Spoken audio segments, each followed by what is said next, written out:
The forest loomed before Amara, its dark canopy swaying gently in the pre-dawn breeze. The air was cold and heavy, the kind of chill that wrapped itself around your skin and refused to let go. She clutched her small bundle of rope tighter, glancing back at her village. Her mother's warning echoed in her mind. Don't go into the forest before sunrise, Amara. The bush baby walks before the first light. Amara had scoffed at the tales. The tale of the mysterious bush baby was only a myth told by elders to scare children into obedience. How can a baby survive in the bush for many years? But now, standing at the edge of the woods, her courage wavered. Still, there was no time to waste. The firewood wouldn't fetch itself, and without it, her family's cooking fires would remain cold and she would be late for school. She stepped into the forest. The world changed instantly. The chirping of crickets faded into silence, replaced by the rustle of leaves and the occasional snap of a twig underfoot. The trees, impossibly tall and ancient, seemed to crowd closer, their twisted branches casting eerie shapes in the faint moonlight. Amara worked quickly, gathering what dry wood she could find. Her arms were soon full, and she began tying the bundle with her rope.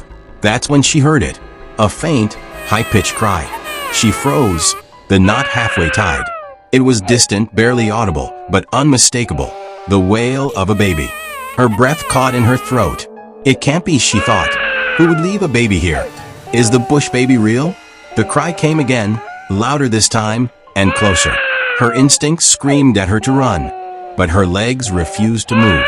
Instead, she stood still. "Hello," she called, her voice trembling. "Is someone there?" No answer.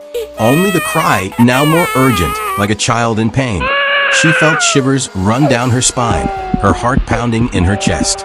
The crying grew louder, echoing through the trees. Her hands gripped the bundle of wood like a shield, her eyes darting from shadow to shadow. Then she saw it. A figure stood just ahead, silhouetted in the moonlight.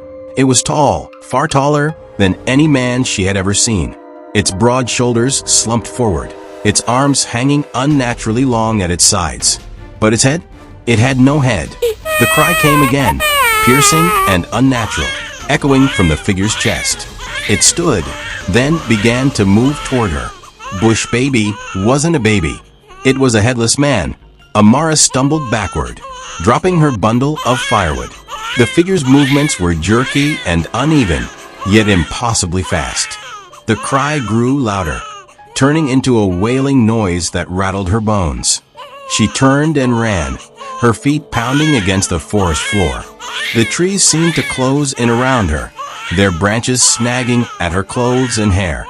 The wailing followed her, growing louder and closer with every step. Then she screamed, and there was silence. By morning, the villagers saw a pair of slippers.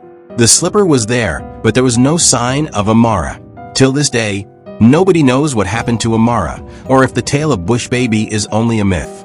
If you like this video, please subscribe to our channel. Thank you.